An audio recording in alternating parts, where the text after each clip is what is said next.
Comment faire pour tomber enceinte avec un fibrome? Bonjour et bienvenue sur cette chaîne YouTube. Je suis Alexandra Taclé, experte dans le milieu de la petite enfance depuis 2007 et conseillère personnelle en développement personnel spécialisée dans les relations familiales et sentimentales. Et aujourd'hui, je suis là pour vous aider, vous les parents, mais aussi et surtout les futurs parents. Si vous regardez cette vidéo, c'est que vous savez très probablement que vous avez un fibrome et que vous vous demandez s'il sera plutôt difficile, voire compliqué de concevoir un enfant dans ces conditions.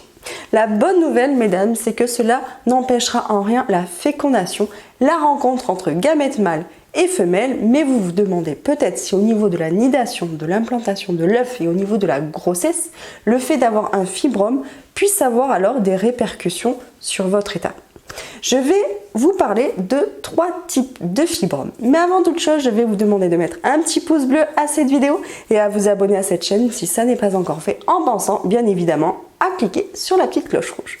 Les fibromes sont des tumeurs bénignes de l'utérus et peuvent parfois être la source de douleurs importantes, voire la source de saignement.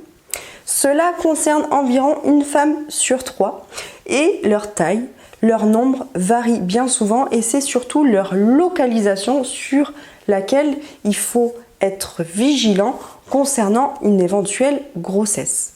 Il existe donc 3 types de fibromes. Le fibrome intramural, le fibrome sous-séreux ainsi que le fibrome sous-muqueux.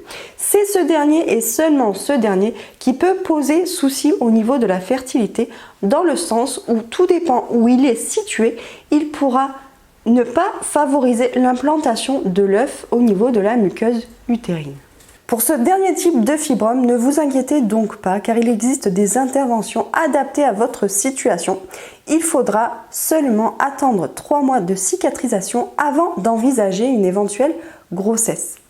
Une fois enceinte, vous serez suivi comme les autres patientes et vous serez accompagné tout au long de votre grossesse. Et si vous avez des signes ou des douleurs, c'est que parfois les fibromes d'eux-mêmes se nécrosent, c'est-à-dire disparaissent. Vous pouvez donc, mesdames, concevoir un bébé en toute sérénité, même si vous avez un fibrome. Si cette vidéo vous a plu, n'hésitez pas à mettre un petit pouce bleu, mettez en commentaire les soucis que vous rencontrez, je me ferai un plaisir de vous répondre personnellement.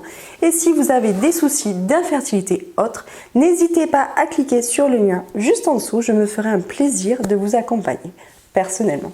Et je vous dis ciao ciao les amis.